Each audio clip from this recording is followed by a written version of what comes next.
देखिए, जिस ह्रास की आप बात कर रहे हैं वो अब बीते दिनों की बात है। इधर के वर्षों में बिहार में शिक्षा में कई काम हुए हैं। बेटियों को मुफ्त शिक्षा दी जा रही है, पोशाक राशि, साइकिल। तो आप देखिए स्कूलों की तस्वीर बदल गई है। आप जाएं हाई स्कूल में, बच्चियों की संख्या को देखें। एक महिला होने के नाते मैं पहले महिला के बारे में ही बात कर रही हूँ, तो वो काफी बढ़ी है।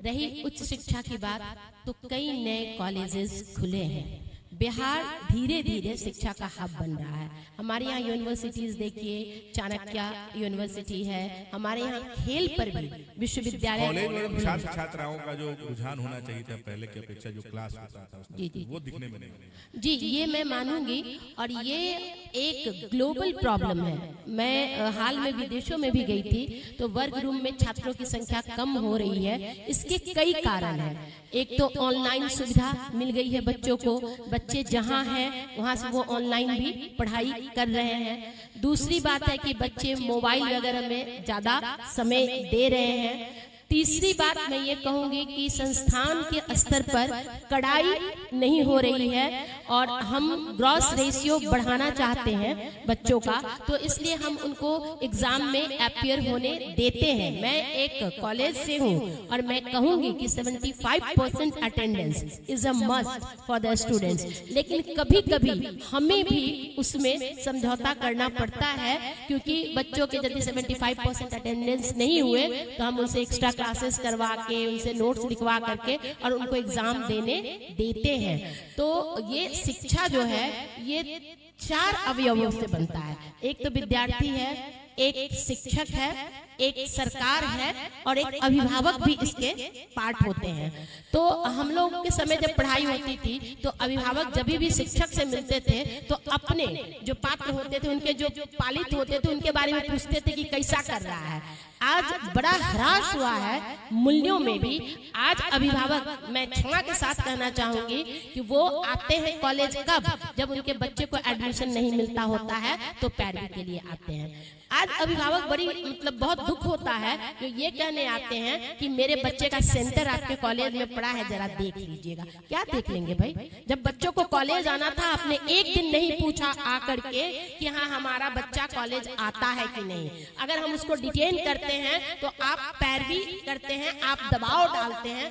तो ये चातुर्दिक ह्रास है इस मामले में कि ना अभिभावक को मतलब है कि उसका बच्चा कहाँ जा रहा है, क्या पढ़ रहा है। अभिभावकों को जब मैं कॉलेज में फोन ड्राइव चलाती हूँ, लड़कियों से फोन सीज करती हूँ, तो बड़ा आश्चर्य होता है कि अभिभावक आके कहते हैं कि हमने तो फोन दिया ही नहीं है, और बच्चे के पास स्मार्टफोन होता है और वो उससे अपलोड डाउनलोड सब कर रहे होते हैं। तो अभिभावक को बच्चे पर कंट्रोल नहीं है, उनसे ज्यादा मतलब नहीं है।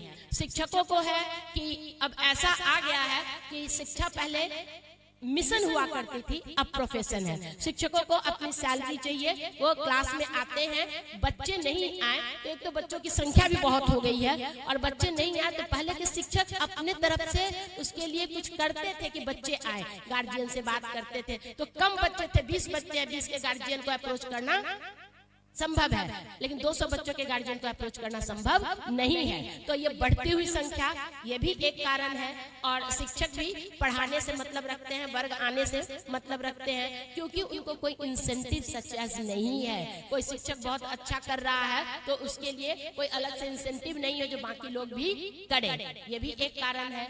तीसरा जो सिस्टम है, सिस्टम पर भी मैं कहूंगी कि हमारे अब तो स्थिति फिर भी के पाठक जी आए थे, उसके बाद स्थिति में सुधार आया। नहीं तो हमारे इंस्टीट्यूट फॉर्म भरने, परीक्षा देने, नामांकन लेने, यही 3 काम के रह गए थे।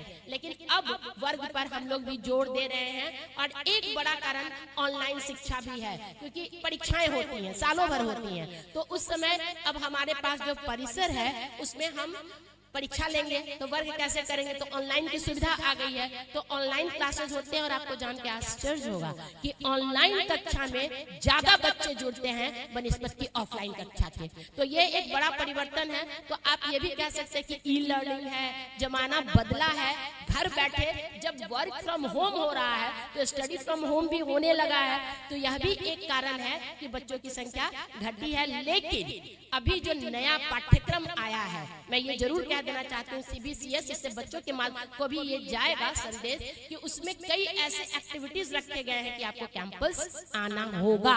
NSS उसमें अनिवार्य है, इन्वायरमेंट अनिवार्य है, योगा अनिवार्य है, CIA है 30 नंबर का, जिसमें बच्चों की एक्टिविटीज पर, प्रोजेक्ट्स पर नंबर मिलते हैं, वो नंबर फाइनल रिजल्ट में जुड़ते हैं। फिर क्रेडिट सिस्टम है, जो क्लासों की गिनती के आधार पर बच्चों को क्रेडिट मिलता है। तो जो सरकार ने ये NEP लागू किया है, इसके पीछे मकसद यही है कि बच्चे कैंपस में आए और उनका चातुर्दिक विकास हो। शिक्षा का मतलब एक विषय भर का मास्टर बना देना नहीं होता है। शिक्षण संस्थान संपूर्ण व्यक्तित्व के लिए काम करते हैं और संपूर्ण व्यक्तित्व को ध्यान में रखकर NEP 2020 ये लागू किया गया है, हमारे विश्वविद्यालयों में है, और इससे फर्क दिख रहा है कि बच्चे कैंपस की ओर आ रहे हैं। धीरे धीरे तस्वीर और बेहतर होगी, ऐसा उम्मीद हम शिक्षाविदों को है।